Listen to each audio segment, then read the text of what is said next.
The frozen November wind cut through Juliana Parker's wool cloak like a blade, and she knew she was going to die alone on this mountain trail. Her horse had bolted 3 hours ago when a cougar screamed in the distance, taking with it all her supplies, her rifle, and any hope she had of reaching the mining camp where her brother worked before nightfall. The year was 1878, and women did not survive nights like this in the Montana wilderness, without shelter, without fire, without a miracle. She stumbled over another root hidden beneath the fresh snowfall, catching herself against a pine tree that offered no warmth, no comfort. Her fingers had gone numb inside her gloves an hour ago, and her feet felt like blocks of ice in her leather boots. The sun was dropping fast behind the peaks, painting the sky in shades of orange and purple that would have been beautiful if they did not signal her doom. Juliana had left Fort Benton 5 days ago with a wagon train, but when her wagon wheel broke near Hecla, Montana, she had insisted on continuing alone, certain she could make the remaining 20 miles before the weather turned. Pride, her mother had always said, would be her downfall. The snow began falling harder, thick flakes that clung to her eyelashes and made it difficult to see more than a few feet ahead. She tried to remember the survival skills her father had taught her before he died, but her mind felt as frozen as her body. Find shelter, make fire, stay warm. Simple instructions that felt impossible now that her hands would not stop shaking, and every breath burned in her lungs. A light flickered through the trees ahead, so faint she thought she imagined it. Juliana blinked hard, wiping snow from her eyes, and saw it again, steadier this time, orange and warm and real. She pushed forward, her legs moving on instinct alone, crashing through underbrush that caught at her skirts and tore at the fabric. The light grew brighter, and she could smell wood smoke now, the most beautiful scent she had ever known. The cabin appeared suddenly, a solid structure built from thick logs with a stone chimney that poured gray smoke into the darkening sky. Juliana nearly sobbed with relief as she staggered toward the door, raising her frozen hand to knock. The door opened before her knuckles touched wood, and she found herself staring up at the largest man she had ever seen. He stood well over 6 feet tall, with shoulders so broad they nearly filled the doorframe. His hair fell past his shoulders in dark waves, and a thick beard covered the lower half of his face. But it was his eyes that caught her attention, a startling gray-blue that reminded her of winter ice, assessing her with an intensity that made her breath catch for reasons that had nothing to do with the cold. He wore a flannel shirt with the sleeves rolled up despite the temperature, revealing forearms corded with muscle. "Help me," Juliana managed to whisper before her knees buckled. Strong arms caught her before she hit the ground, lifting her as though she weighed nothing at all. The warmth of the cabin enveloped her as he carried her inside, kicking the door shut behind them. She had a confused impression of rough-hewn furniture, animal pelts on the walls, and a massive stone fireplace where flames danced and crackled. He set her down in a chair near the fire, and she leaned toward the heat instinctively, though her frozen skin burned at the temperature change. "Do not move," he said, his voice deep and rougher than she expected, as though he did not use it often. He disappeared from her view, and Juliana heard him moving around the cabin with surprising quietness for such a large man. She tried to remove her gloves, but her fingers would not cooperate, clumsy and unresponsive. He returned with a thick wool blanket that he wrapped around her shoulders, then knelt before her and began unlacing her boots with efficient movements. Juliana knew she should protest, that this was highly improper, but she could not seem to form words. Her boots came off, and she heard him make a low sound of concern as he examined her feet through her stockings. "Frostbite?" she asked, fear cutting through her exhaustion. "Close. We caught it in time." He stood and moved to the fireplace, using tongs to select several smooth stones from the edge of the fire where they had been heating. He wrapped each stone carefully in scraps of cloth, testing the temperature against his own hand before bringing them to her. "Hold these. Gentle heat, not too fast." Juliana cradled the wrapped stones against her chest, feeling warmth begin to seep through the fabric and into her core. He brought her more stones, placing them near her feet, and then disappeared again. She heard water being poured, the clink of metal on metal, and then he was back with a tin cup full of something that steamed. "Drink, slow sips." He pressed the cup into her hands, steadying it when her grip proved too weak. The liquid was some kind of broth, rich and salty and absolutely delicious. It burned down her throat in the best possible way, spreading heat through her belly. "Thank you," Juliana said when she could speak again. "I thought I was going to die out there." "You would have. Another hour, maybe less." He stood back. arms crossed over his chest, watching her with those intense eyes. "What the hell are you doing alone on this mountain?" The bluntness of the question startled her, but she supposed a man who lived alone in the wilderness had little use for polite society's manners. "My horse bolted, threw me and ran. I was trying to reach the mining camp at Silver Creek. Silver Creek is still 15 miles north, and there is a storm coming that will bury these mountains for days." He shook his head, expression unreadable behind his beard. "You got family there?" "My brother, Thomas Parker. He is a surveyor with the mining company. I was bringing him winter supplies and letters from home." She took another sip of broth, feeling strength begin to return to her limbs. "I am Juliana Parker from Boston originally. We moved to Fort Benton last spring." He studied her for a long moment before responding. "Xavier Oakes, this is my winter cabin. I trapped these mountains." Xavier, the name suited him, somehow strong and unusual. Juliana studied him as he moved to tend the fire, adding logs with practiced ease. His body moved with a fluid grace despite his size, muscles shifting beneath his shirt as he worked. Everything about him spoke of strength and competence, of a man who had carved out an existence in one of the harshest environments on Earth and thrived. "I am sorry to intrude on your solitude, Mr. Oakes. I will leave as soon as the storm passes and I am able." "Xavier," he corrected, turning to look at her, "and you will leave when I say you are fit to travel and not before. That storm is going to be bad. Could be a week or more before the trails are passable. A week. Alone in this cabin with a strange man." Juliana knew she should be frightened, that every rule of propriety she had been raised with was being shattered, but she could not find it in herself to care. This man had saved her life, had shown her nothing but gruff kindness, and something in her core told her she was safe here, safer than she had been in a long time. "Then I will try not to be too much of a burden," she said quietly. Something that might have been amusement flickered in his eyes. "Too late for that. You are already a burden. Question is whether you will be a useful one." He gestured toward the cabin's interior. "You know how to cook?" "Yes, quite well, actually." "Good, I can hunt and trap, but my cooking is terrible. You can earn your keep that way." He moved toward a heavy trunk in the corner, pulling out more blankets. "You will take the bed. I will sleep out here." "I cannot take your bed," Juliana protested. "You can and you will." His tone left no room for argument. "The bedroom stays warmer, and you need that more than I do. Besides, I am used to sleeping rough. A bedroll by the fire is luxury compared to some places I have spent nights." Juliana wanted to argue further, but exhaustion was catching up with her now that the immediate danger had passed. The warmth of the cabin, the food in her belly, and the relief of being alive all combined to make her eyelids feel impossibly heavy. She must have swayed in her chair because Xavier was suddenly there, steadying her with a hand on her shoulder. "You need sleep. Come on." He helped her stand, keeping one arm around her waist to support her weight as he guided her toward a door at the back of the cabin. The bedroom was small but clean, with a sturdy bed covered in furs and blankets. A small window looked out onto the darkening forest, and she could see snow falling steadily now, thick and fast. Xavier pulled back the covers and helped her sit on the edge of the bed. "Can you manage the rest yourself, or do you need help?" Heat flooded Juliana's face at the thought of this man helping her undress, but she forced herself to be practical. "I can manage, thank you." He nodded and turned to leave but paused at the door. "Call out if you need anything. I will be right outside." Then he was gone, pulling the door almost closed behind him, leaving it open just a crack. Juliana struggled out of her wet dress and petticoats, her fingers still clumsy but functional now. She found a dry shift in her small bag, miraculously still attached to her belt, and pulled it on before climbing between the blankets. The bed was surprisingly comfortable, the furs soft against her skin, and she could smell pine and wood smoke and something else. Something masculine that must have been Xavier's scent. She should have felt strange sleeping in a strange man's bed, in a strange man's cabin, but instead she felt safer than she had in months. There was something solid and dependable about Xavier Oakes, something that spoke to a deep integrity beneath his rough exterior. Juliana closed her eyes, listening to him move around in the main room, the crackle of the fire, the whistle of wind outside. She was asleep within minutes. She woke once in the deep night, confused and disoriented in the darkness. The cabin had grown cold, and she could hear the storm raging outside, wind howling like a living thing.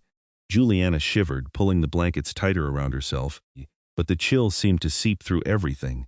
The door opened quietly, and she saw Xavier's silhouette in the faint glow from the main room's fireplace. He moved silently to the bed, and she felt him lifting the edge of her blankets. Before she could speak, she felt something warm slide beneath the covers near her feet, then another and another. "What are you doing?" she whispered. "Stones from the fire. Wrap them so they would not burn you." His voice was quiet in the darkness. "Temperature is dropping. You need the heat. You heated stones for me? In the middle of the night? Heard you shivering. Go back to sleep, Juliana." He was gone before she could respond, the door clicking softly shut behind him. Juliana lay in the darkness, warmth spreading from the stones he had placed throughout her bed, and felt something shift in her chest. He had heated stones by the fire and placed them under her blankets before she even asked, had tended to her comfort without being requested, without expecting thanks or acknowledgement. It was such a simple thing, but it spoke of a thoughtfulness that touched her deeply. She pulled the blankets up to her chin, savoring the warmth, and drifted back to sleep with a small smile on her face. Morning came gray and cold, with snow still falling heavily outside. Juliana woke to the smell of coffee and something burning, and she sat up quickly, remembering where she was. The stones in her bed had grown cool during the night, but the blankets had retained enough heat to keep her comfortable. She dressed quickly in her mostly dry clothes, finger-combing her blonde hair into some semblance of order before venturing into the main room. Xavier stood at the stove, scowling down at a pan of what might once have been eggs, but now resembled something charred and inedible. He looked up as she entered, and she saw frustration flicker across his face. "Told you I could not cook," he muttered. Juliana crossed to the stove, peering into the pan and trying not to laugh. "That you did, may I?" He stepped aside immediately, handing her a wooden spoon. "Please, before I burn down my own cabin." She scraped the ruined eggs into a scrap bucket and started fresh, finding eggs in a cold box near the door and bacon hanging from hooks in the rafters. Xavier's kitchen was surprisingly well stocked for a bachelor's cabin, and she suspected he made regular trips to whatever trading post served these mountains. As she cooked, she was aware of him watching her, sitting at the rough wooden table with a cup of coffee in his large hands. "You do that well," he observed. "My mother insisted I learn. Said a woman needed practical skills, not just the ability to play piano and paint watercolors." Juliana cracked eggs into the pan, adjusting the heat. "Though I learned those too for all the good they do me here." "You play piano?" There was genuine curiosity in his voice. "I did back in Boston. We had a beautiful parlor grand. I miss it sometimes, the music." She glanced at him over her shoulder. "Do you have any interests beyond trapping and surviving?" Xavier was quiet for a moment, considering the question. "I read. Got maybe 30 books here, and I trade for new ones when I can. History mostly, some philosophy. And I carve sometimes when the mood strikes. May I see?" He rose and went to a shelf near the fireplace, returning with a wooden figure of a bear so detailed she could see individual claws and the texture of fur. Juliana took it carefully, marveling at the craftsmanship. "Xavier, this is beautiful. You have real talent." A faint color rose in his cheeks, barely visible beneath his beard. "Just something to do with my hands when I am stuck inside during storms. It is more than that. This is art." She handed it back reluctantly. "Do you sell them?" "Sometimes. Mostly I give them away to the Crow and Blackfeet families I trade with. Their children seem to like them." Juliana served breakfast, setting a plate in front of him before taking her own seat.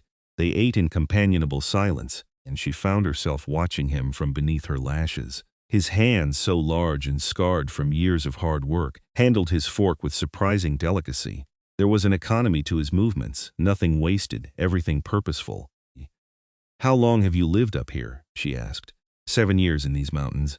Been trapping since I was 16, but I moved around a lot before I found this spot." He paused, seeming to debate whether to continue. "Spent 3 years in the army before that. Indian Wars. Did not care for it much. Why not? Too many men dying for reasons that made no sense. Too much blood spilled over land that did not belong to us in the first place." His jaw tightened. "I saw things done to the tribes that made me ashamed to wear the uniform. When my time was up, I left and never looked back." Juliana heard the pain in his voice, the weight of memories he carried. "That must have been difficult." "It was necessary, could not be part of it anymore." He stood abruptly, taking his plate to the wash basin. "Storm shows no sign of stopping. We should check your feet, make sure no damage was done last night." She let him change the subject, understanding that he had shared more than he normally would. Xavier knelt before her chair as he had the night before, carefully examining her feet and pronouncing them healthy. His touch was gentle despite his size, and Juliana found herself hyper-aware of his proximity, of the warmth radiating from his body, of the way his hair fell forward when he bent his head. "You were very fortunate," he said, sitting back on his heels. "Another hour in that cold, and you would have lost toes at minimum. I owe you my life. You do not owe me anything. This is what decent people do for each other." He stood, moving to look out the window at the falling snow. "But you are stuck with me for a while. That storm is not going anywhere." The days that followed fell into a rhythm that felt startlingly domestic. Juliana cooked and kept the cabin tidy while Xavier tended his trap lines on the days when the weather allowed, returning with rabbit and marten, and once a magnificent elk that provided meat for weeks. On the days when the storm raged too fiercely for even him to venture out, he worked on his carvings or read aloud to her from his small library. She discovered he had a beautiful reading voice, deep and rich, that brought the words to life.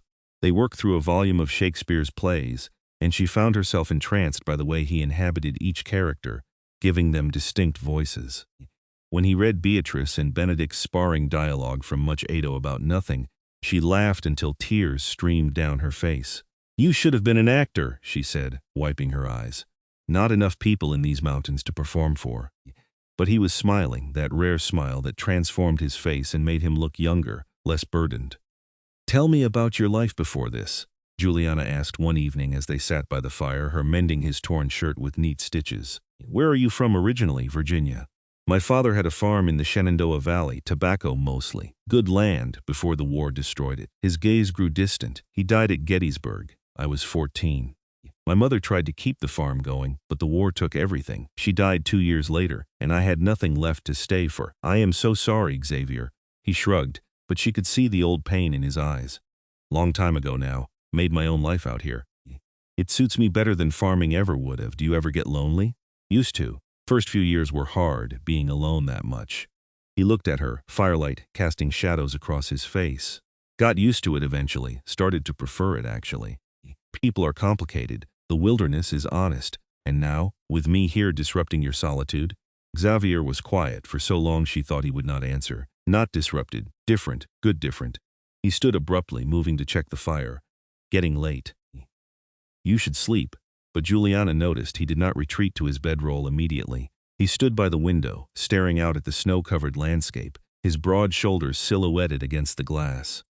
She wanted to go to him to ask what he was thinking, but something in his posture warned her away. Instead, she went to bed, lying awake and listening to him move around the cabin, restless in a way she had not seen before. The next morning dawned clear for the first time in a week, brilliant sunshine turning the snow into a field of diamonds. Xavier was already up when Juliana emerged from the bedroom, packing supplies into a leather bag. "I need to check the far trap lines today," he said without preamble. "We'll be gone most of the day. You will be all right here alone?" "Of course, I am not a child, Xavier. Never said you were." But he hesitated at the door, turning back. "Bar this behind me. Do not open it for anyone but me. There are men in these mountains who would not be as respectful of a woman alone as they should be. I will be careful. You do the same out there." He nodded and was gone, his long strides carrying him quickly toward the tree line. Juliana barred the door as instructed and set about her day, baking bread and sorting through Xavier's pantry to plan future meals. She found herself humming as she worked, surprising herself with how content she felt. It was only when the bread was cooling and she was tidying the main room that she allowed herself to examine that contentment. She had been here almost 2 weeks now, living in close quarters with a man she barely knew, and yet she felt more at peace than she had in years. Xavier made her feel safe, not just physically, but in a deeper way. He never talked down to her, never dismissed her thoughts or opinions. He listened when she spoke, considered her words seriously, treated her as an equal, and he was beautiful in a rough, untamed way that made her heart beat faster when he was near. She had caught herself watching him more than once, admiring the play of muscles beneath his shirt when he worked, the way his hair curled slightly at his temples, the rare smiles that lit his entire face. It was improper and foolish and completely unlike her, but Juliana could not seem to help herself. She was falling in love with him. The realization hit her like a physical blow, stealing her breath. It was too soon, too fast, too impossible. They came from different worlds, wanted different things from life. She was a city girl playing at frontier survival, while he was a man born for the wilderness. When the trails cleared, She would continue to Silver Creek, and he would remain here in his cabin, and that would be the end of it. The thought made her chest ache. Xavier returned as the sun was setting, carrying 3 rabbits and looking tired but satisfied. Juliana had dinner ready, a stew made from dried vegetables and salt pork, and he ate with obvious appreciation. "This is good," he said. "Really good. I have been eating my own terrible cooking for so long I forgot food could taste like this. It is nothing special, just basic ingredients. It is special to me." He met her eyes across the table. "A lot of things are special to me lately that were not before." Juliana felt heat rise in her cheeks, her heart hammering. "Xavier, I know, too forward. I apologize." But he did not look away, and she could see something intense in his gaze, something that made her breath catch. "I just thought you should know, in case you were wondering what? If this matters to me. Having you here, because it does. More than it should, probably." She should laugh it off, change the subject, protect them both from this dangerous conversation. Instead, she heard herself say, "It matters to me too, more than I expected." The air between them felt charged, heavy with possibility. Xavier pushed back from the table, standing and moving to the fire. Juliana followed, unable to stop herself, and when she was close enough she reached out and touched his arm. He froze, muscles going rigid beneath her fingers. "Juliana, you need to be sure. If you touch me like that, I am going to want things I have no right to want. What if I want them too?" Her voice came out barely above a whisper. He turned, and the look in his eyes made her knees weak. "Your brother is expecting you. You have a life waiting in Silver Creek. I am a mountain man who lives alone and likes it that way. We make no sense, I know. Believe me, I know." She stepped closer, close enough to feel the heat radiating from his body. "But I have been sensible and practical my whole life, Xavier. I came west because I wanted adventure, wanted to feel something real. And this feels more real than anything I have ever known. You are staying here out of necessity, not choice. When you can leave, you will see things differently." "Will I? Are you so certain?" She placed her hand on his chest, feeling his heart pounding beneath her palm. "Or are you afraid to find out?" Xavier caught her hand, his fingers engulfing hers. "I am terrified," he admitted, his voice rough. "I have built a life that works, that keeps me safe from disappointment and pain, and then you stumbled into my cabin half frozen, and everything I thought I wanted started to feel like a cage instead of freedom." Juliana's breath caught at the raw honesty in his words. She lifted her free hand to his face, fingers brushing against his bearded jaw. "I am terrified too. But I think being terrified together might be better than being safe and alone." He made a low sound in his throat, somewhere between a growl and a groan, and then he was kissing her.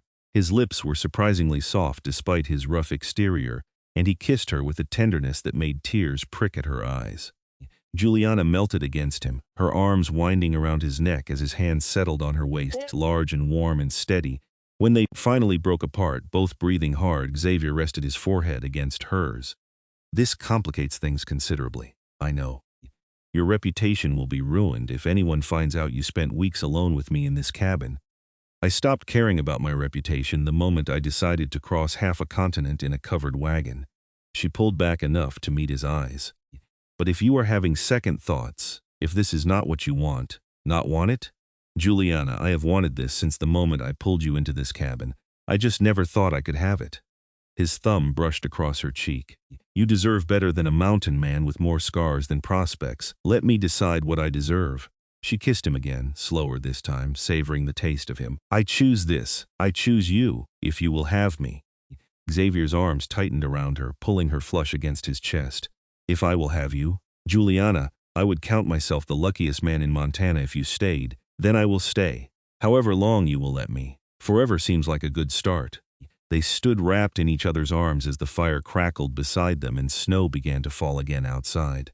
Juliana felt something settle in her chest, a rightness she had never experienced before. This was where she was meant to be. With this man in this place, building something new and unexpected and perfect. Over the following days, their relationship shifted and deepened. Xavier became more openly affectionate, reaching for her hand as they sat by the fire, pulling her into his lap while he read to her, stealing kisses when she passed close enough. Juliana reveled in the attention, in the feeling of being wanted and cherished by this strong, gentle man. He told her about his years in the wilderness, about the Crow family who had taken him in during his first brutal winter and taught him how to truly survive in the mountains, about the grizzly bear that had scarred his shoulder and the blizzard that had trapped him in a snow cave for 3 days. About the quiet joys of watching elk herds migrate and finding fresh bear tracks in spring and seeing the first wildflowers push through melting snow. She told him about Boston, about her stifling life of social calls and dinner parties and endless expectations. About her mother's death from influenza 2 years ago and how her father had remarried within 6 months, bringing home a woman barely older than Juliana herself. About her decision to join her brother in Montana rather than stay and become invisible in her own home. "Do you miss it at all?" Xavier asked one evening. "The city, the society, all of that?" Juliana considered the question seriously. "I miss music sometimes. Good music performed by skilled musicians. And I miss bookstores, being able to browse shelves of new books whenever I wanted. But the rest of it, no. I do not miss the pretense, the way everyone performed for each other. Out here, things are honest. You are honest. Honesty is easier when there is no one around to judge you for it." He pulled her closer against his side. "But I am glad you appreciate it. Some women would find me too blunt. I find you refreshing." 3 weeks into her stay, Xavier woke her in the middle of the night, shaking her shoulder gently. "Juliana, wake up. I need to show you something." She struggled out of sleep, confused. "What is wrong?" "Nothing is wrong. Trust me." "Get dressed warmly and come outside." Mystified, Juliana pulled on her warmest clothes and followed him out into the frigid night. The sky overhead was alive with light, great curtains of green and purple and pink that danced and swirled across the heavens. She had heard of the northern lights but never seen them, and she stood transfixed, watching the display in awe. "They come sometimes in winter," Xavier said softly, standing behind her with his arms wrapped around her waist. "I wanted you to see them. They are incredible, like the sky is dancing. I used to watch them alone and think they were beautiful. Now I am watching them with you, and they are magnificent." He pressed a kiss to her temple. "Everything is better with you here, Juliana. Even things that were already good." She turned in his arms, seeing his face illuminated by the dancing lights. "I love you, Xavier Oakes. I know it is too soon and too fast, but I do. I love you with everything I am." His breath caught, and for a moment he simply stared at her. Then a smile spread across his face, brilliant and unguarded. "I love you too, God help me, but I do.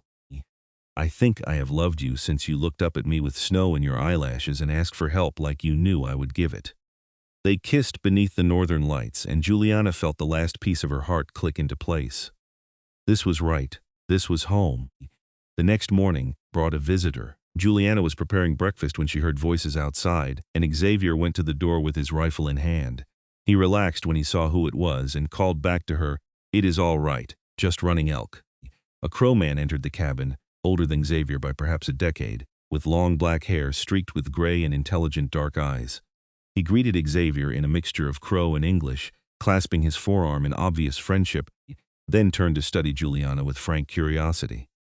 "So this is why you have been neglecting your trap lines," he said in perfect English, a smile playing at his lips. Xavier actually looked embarrassed.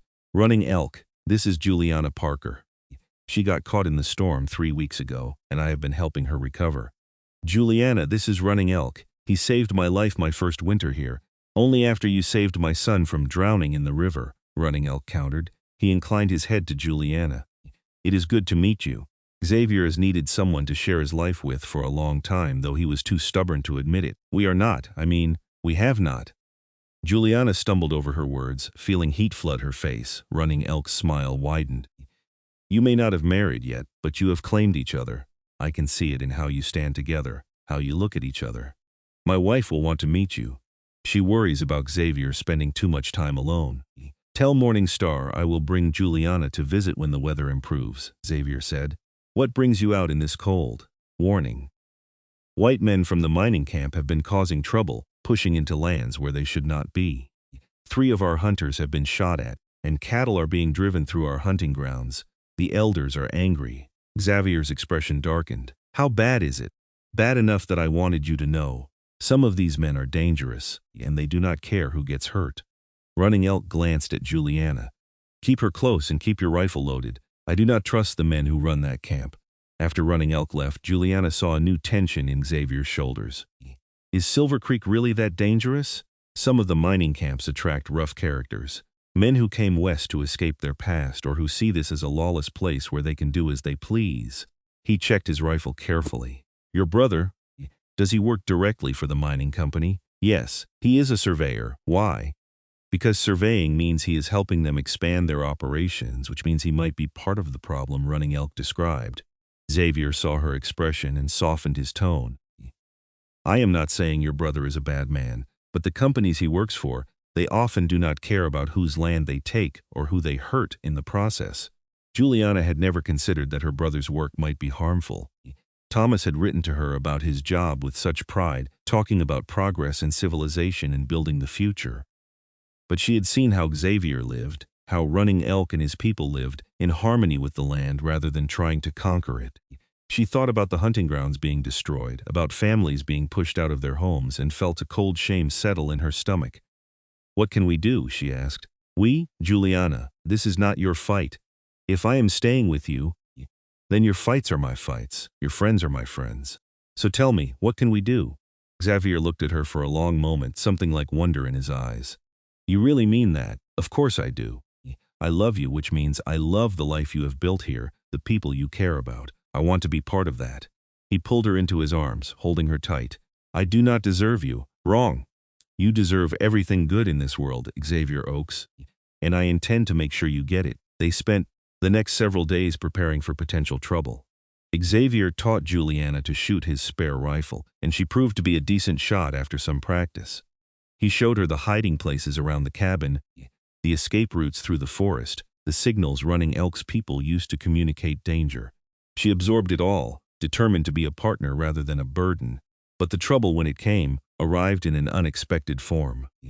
Juliana woke one morning to find Xavier gone and a note on the table. Checking trap lines, back by noon, bar the door. X. She smiled at the terse message so typical of his direct communication style and set about making breakfast.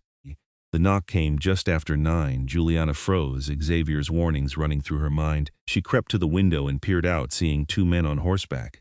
They looked rough, unshaven and dirty, with hard eyes that made her skin crawl. Anyone home? One called out. We saw smoke from the chimney. Could use some help if you have any to spare. Juliana did not answer, barely breathing as she watched them. One dismounted and tried the door, finding it barred. He rattled the handle hard. Come on now, we know someone is in there. We are not going to hurt you. Just need some food and maybe directions to Silver Creek. She still said nothing, praying they would give up and leave, but they began walking around the cabin, peering in windows. When one of them saw her, his face split in a grin that made her blood run cold. Well, looks like we found ourselves a pretty little bird all alone in the woods. Why don't you open up and be friendly, darling? Go away, Juliana called, trying to keep her voice steady. This is private property and you are trespassing. Private property, the man mocked. You hear that, Caleb? The lady says we are trespassing. Maybe we should teach her some frontier hospitality. They began trying to force the door. Juliana grabbed Xavier's rifle with shaking hands, checking that it was loaded. The door was solid, but she did not know how long it would hold. She positioned herself with a clear line of sight, raising the rifle to her shoulder the way Xavier had taught her. The door splintered. The men pushed through, and Juliana fired. The shot went wide, but it was enough to make them dive for cover.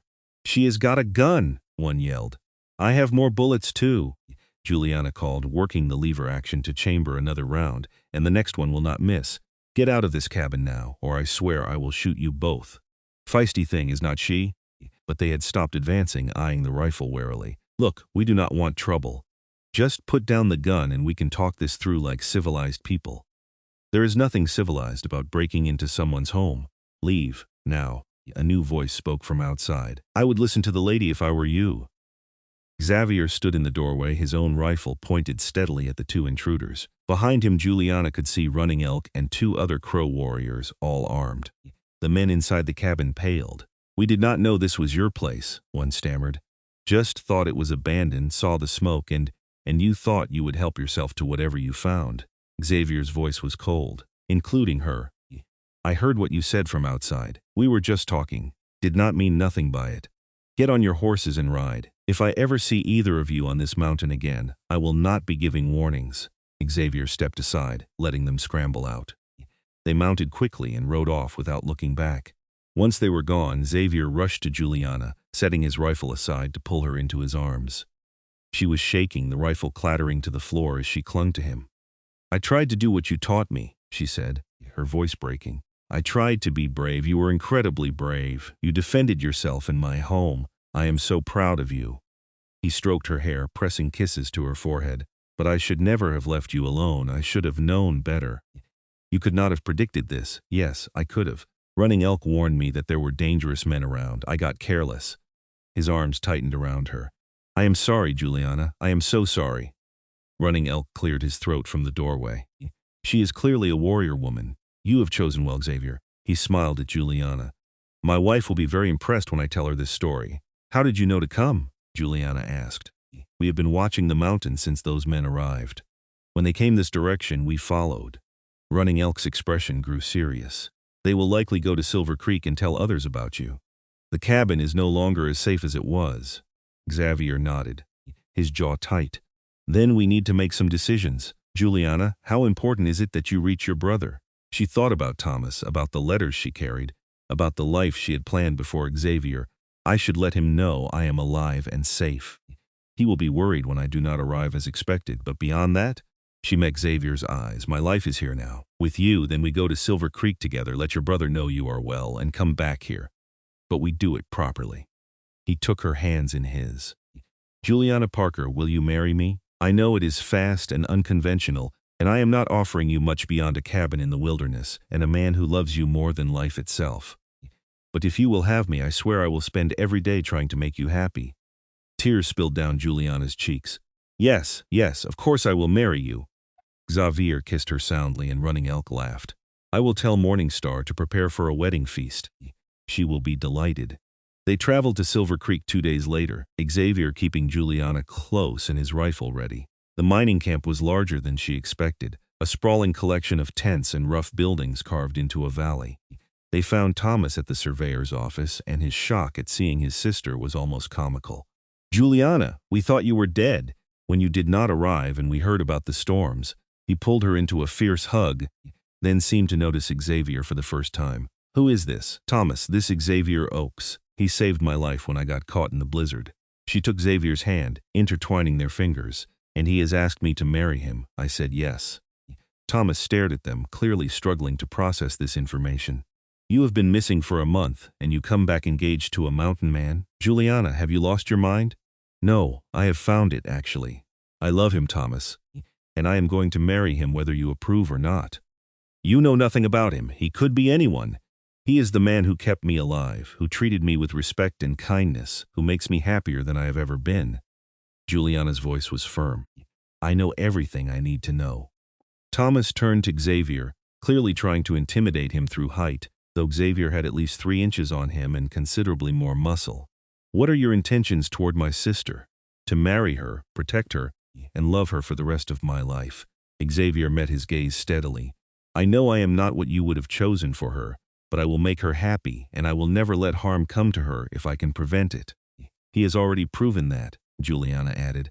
"Thomas, I understand this is shocking, but I am 22 years old, and I am capable of making my own choices. I choose Xavier." Thomas studied them for a long moment, seeing the way they stood together, the way Xavier kept himself positioned slightly in front of Juliana in unconscious protection, the way she looked at him with complete trust. Finally he sighed. "I can see you have made up your mind. And I suppose if he was going to dishonor you, he would not have brought you here to find me." He extended his hand to Xavier. "Treat her well, or you will answer to me." Xavier shook his hand, a faint smile touching his lips. "Understood, and for what it is worth, you have a remarkable sister. She shot at 2 men who tried to break into my cabin and did not flinch." "She did what?" Juliana waved away his concern. "It is a long story. The point is, I am fine, I am happy, and I would love for you to attend our wedding if you can get away." They spent 2 days in Silver Creek, during which Thomas gradually warmed to Xavier. Juliana suspected her brother's approval had a lot to do with Running Elk and his family, who arrived the second day and vouched for Xavier's character. Morning Star, a handsome woman in her 40s with kind eyes and quick laughter, embraced Juliana immediately. "I am so happy Xavier has found you," she said. "He has been alone too long, carrying too much weight by himself. You will be good for him.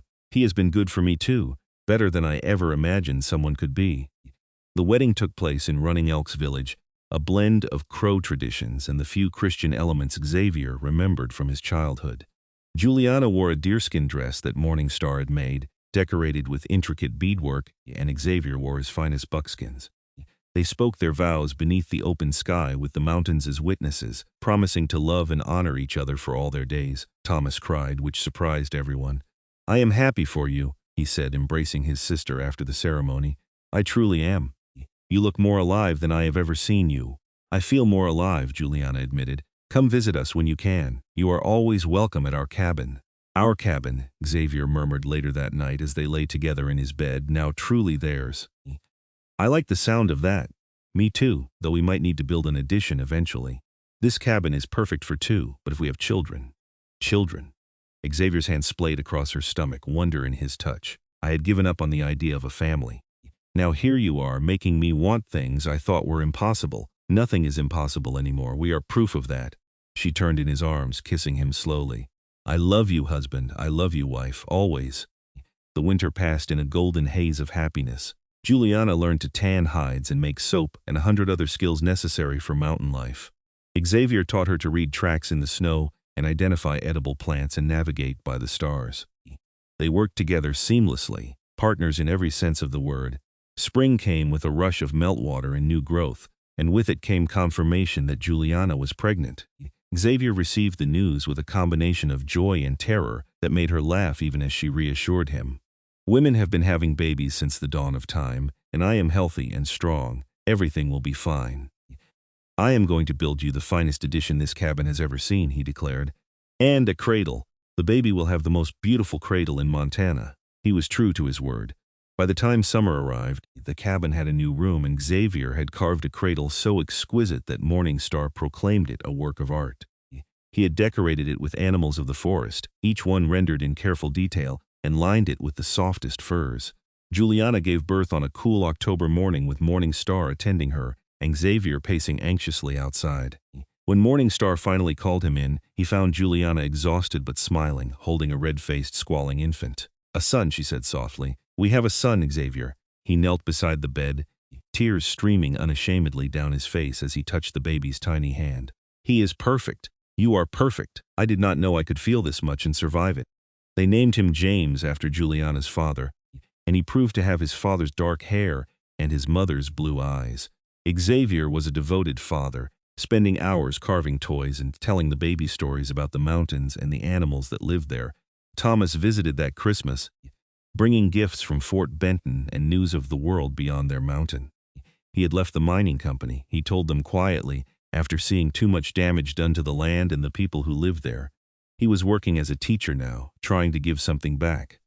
"I am proud of you," Juliana said, embracing her brother. "It takes courage to change course. I learned from the best. You completely changed your life, and look how happy you are." 2 years later, a daughter arrived, a tiny, fierce thing they named Eleanor after Juliana's mother. She had Xavier's gray-blue eyes and would prove to have his stubborn streak as well. Xavier doted on her shamelessly, carrying her everywhere and letting her tug on his beard without complaint. "You have gone soft," Running Elk teased one afternoon, watching Xavier let Eleanor smear berry juice all over his face. "Absolutely," Xavier agreed, grinning, "and I have never been happier." The years flowed past like water, each one bringing new joys and challenges. James grew tall and strong, with his father's love of the wilderness and his mother's quick mind. Eleanor proved to be a natural with animals, gentle and patient in ways that reminded Xavier of Running Elk. A third child arrived when James was 7, another boy they named Samuel, who seemed determined to explore everything and fear nothing. Juliana never regretted her choice. There were hard times, certainly, winters that tested them and summers when the heat made daily life difficult. But through it all, Xavier was constant, his love unwavering, his support absolute. He still heated stones for her on cold nights without being asked, still carved her small gifts, still looked at her like she was the most precious thing in his world. On their 10th anniversary, they stood together watching their children play in the meadow behind the cabin, now expanded twice more to accommodate their growing family. Xavier pulled Juliana close, pressing a kiss to her temple. "Do you ever regret it? Giving up the life you could have had in civilization? Not for a single moment. This is the life I was meant for, Xavier. You are who I was meant for." She turned in his arms, seeing silver beginning to thread through his hair, laugh lines around his eyes. "I fell in love with you the night you heated stones for me, before I even asked. That was when I knew you were different, that you saw me and cared about my comfort without needing credit or recognition for it. I did it because I could not stand the thought of you being cold, still cannot." His arms tightened around her. "You gave me everything, Juliana. A family, a home, a reason to wake up grateful every single day. I was just surviving before you. Now I am living. We are living together. That is how it should be." Thomas visited that summer with surprising news. He was engaged to a school teacher from Fort Benton, a practical woman named Sarah who won everyone's hearts immediately. The wedding took place in Running Elks Village, just as Juliana and Xavier's had, and it felt right to have family together in the place that had become so important to all of them. As Juliana watched her brother marry his love beneath the same trees where she had married Xavier, she reflected on how strange and wonderful life could be. She had come to Montana seeking adventure and found it in ways she never expected. Not in dramatic gunfights or wild chases, but in the quiet courage of building a life with someone, in choosing love over comfort, in creating something new and beautiful from the raw materials of the wilderness. Xavier caught her eye across the celebration and smiled, that particular smile he reserved just for her. After 10 years, it still made her heart skip. She thought about that first night, freezing and lost and certain she was going to die, and about the mountain man who had opened his door and his heart to a stranger. He had saved her life that night, but in truth they had saved each other. The years continued to pass. James eventually married a Crow woman named Swift River, Running Elk's granddaughter, and built his own cabin a few miles from Xavier and Juliana's. Eleanor showed no interest in marrying, preferring to spend her time training horses and exploring the mountains.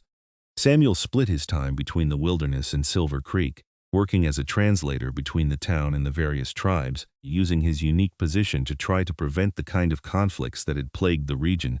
Xavier's hair went gray, then white, but he remained strong and vital well into his 60s. Juliana aged beside him, her blonde hair silvering, her hands becoming weathered from years of work. They did not mind. Every wrinkle in gray hair was earned, evidence of a life well lived.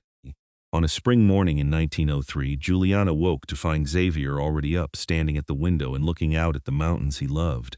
She joined him, slipping her hand into his. "What are you thinking about? How lucky I am. 25 years married to you, and I still wake up grateful every single day." He kissed her softly. "You are the best thing that ever happened to me, Juliana Oakes, and you are mine, Xavier, always."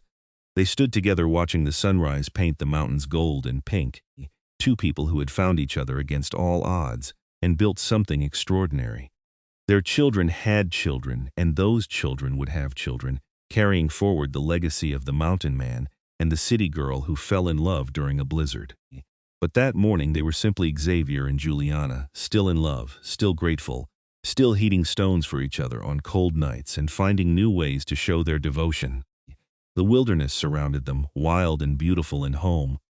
And it was enough, more than enough. It was everything. Years later, when Xavier passed peacefully in his sleep at the age of 78, Juliana held his hand and whispered her love one final time. She had known him for over 30 years, been married to him for nearly 3 decades, and every day had been a gift. The grief was crushing, but beneath it was gratitude for the extraordinary life they had shared.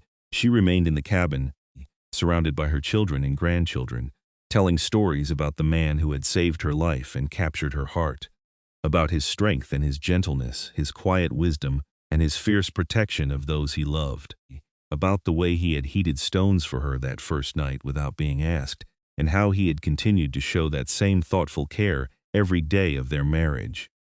Eleanor stayed with her mother through that first difficult winter, making sure she was never alone, never cold. And when spring came again, Juliana was still there, still strong, carrying Xavier's memory forward with love and pride. She lived to see her great-grandchildren, watching the family she and Xavier had created spread across the mountains like wildflowers. Each one carried a piece of him, whether it was James's quiet strength, Eleanor's fierce independence, or Samuel's diplomatic skill. They all knew the story of how their grandparents met, how a blizzard and fate had brought together two people who should never have crossed paths but who became inseparable.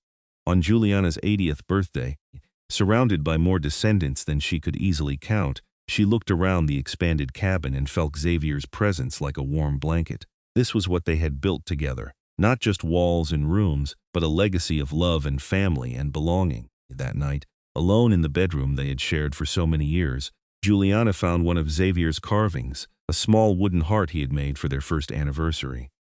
She held it close, remembering everything, every moment, every kiss, every whispered word of love. "Thank you," she whispered into the darkness, "for saving me, for loving me, for giving me the most beautiful life imaginable." And somewhere in the mountains, in the wind that whispered through the pines and the stars that shone overhead, she felt his answer. Always. Juliana passed peacefully in her sleep 3 months later, a smile on her face, the wooden heart still clutched in her hand. Her children buried her beside Xavier on the mountain they both loved, under the sky where they had first declared their love beneath dancing northern lights. The cabin remained in the family for generations, each new resident adding to its story while honoring the love that had built it. And on cold winter nights when the wind howled and snow fell thick, people swore they could feel the warmth of a great love still lingering in those walls, as eternal as the mountains themselves. James, who had inherited his father's skill with wood, carved a marker for his parents' graves. It was simple but beautiful, decorated with all the animals of the forest they had loved, and it read, Xavier Oakes, 1850–1928, Juliana Parker Oakes, 1856–1936. He heated stones for her. Before she even asked, she chose love over comfort together. They built paradise in the wilderness. Visitors to the grave often remarked on the unusual inscription, and James, or one of the other children, would tell them the story. About a city girl lost in a blizzard and a mountain man who saved her. About stones heated by firelight and placed beneath blankets. About love that grew in the harsh winter and lasted through every season that followed. The story became legend in those mountains, passed down through generations as an example of true love, of two people who found each other when they needed it most and chose to build a life together against all odds. Young couples visited the grave before their own weddings, hoping some of that legendary love might bless their unions, and deep in the mountains the cabin still stood, solid and warm, filled with the echo of laughter and love. On the coldest nights, those who stayed there swore they could feel stones warming beneath their blankets, as though some ancient magic still worked to keep Xavier's beloved warm. But it was not magic. It was love, pure and simple and eternal. The kind of love that heats stones without being asked. The kind of love that chooses wilderness over comfort, that builds homes in impossible places, that lasts beyond death itself.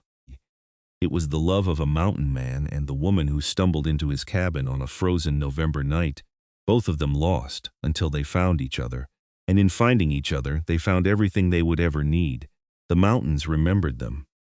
The wind spoke their names. The stars that had witnessed their vows still shone overhead, constant and bright. And in the hearts of their descendants, who carried their blood and their story forward into new generations, Xavier and Juliana lived on. Their love story became more than legend. It became truth, solid and real as the cabin that sheltered it, as enduring as the mountains that surrounded it. A testament to the power of kindness, of noticing what someone needs before they ask, of choosing to care for another person with your whole heart. Xavier had heated stones for Juliana before she even asked, and in that simple act of thoughtfulness, he had shown her who he truly was.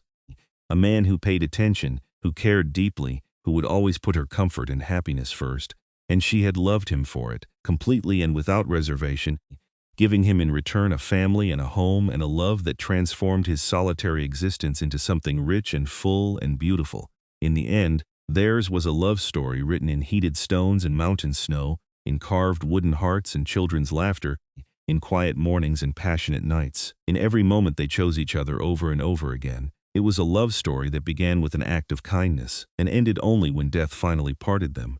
And even then, it did not truly end.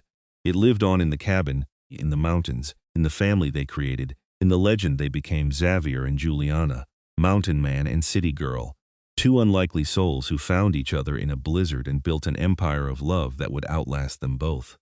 And on cold winter nights when the wind howls and snow falls thick, some swear they can still see them. A tall man with broad shoulders and silver hair, standing beside a woman with knowing eyes and a gentle smile, both of them watching over the mountains they loved, the family they created, the legacy they left behind, together, always together. Just as they promised beneath the northern lights so many years ago, the story of their love remained, warm as heated stones, bright as firelight, eternal as the mountains themselves. A reminder that the greatest adventures often begin with a simple act of kindness, And that true love, when you find it, is worth any sacrifice, any hardship, any challenge the world might offer. Xavier heated stones for Juliana before she even asked, and in doing so, he won her heart completely. She chose him over comfort and civilization, and together they proved that love could thrive anywhere, even in the harshest wilderness. As long as two people were willing to tend it with care and devotion, their story ended, as all stories must. But the love itself, that never died. It lived on in every heated stone, every act of thoughtless kindness, every moment when someone chooses to care for another without being asked. It lived on in the mountains of Montana, in a cabin that sheltered generations, in the descendants who carried their blood and their values forward into an ever-changing world. It lived on in the legend of the mountain man and his beloved, who found each other against all odds and built something beautiful that would last forever. And that, in the end, is all any of us can hope for: to love and be loved in return, to build something that outlasts us, to leave the world a little warmer, a little kinder, a little more full of hope than we found it. Xavier and Juliana did all that and more. Their love story was complete, their ending happy, their legacy secure. And somewhere in the mountains, the wind still whispers their names, carrying the story forward for anyone willing to listen. The story of heated stones and winter nights, of love found in unlikely places, of two hearts that beat as one until the very end. It was enough. It was everything. It was love.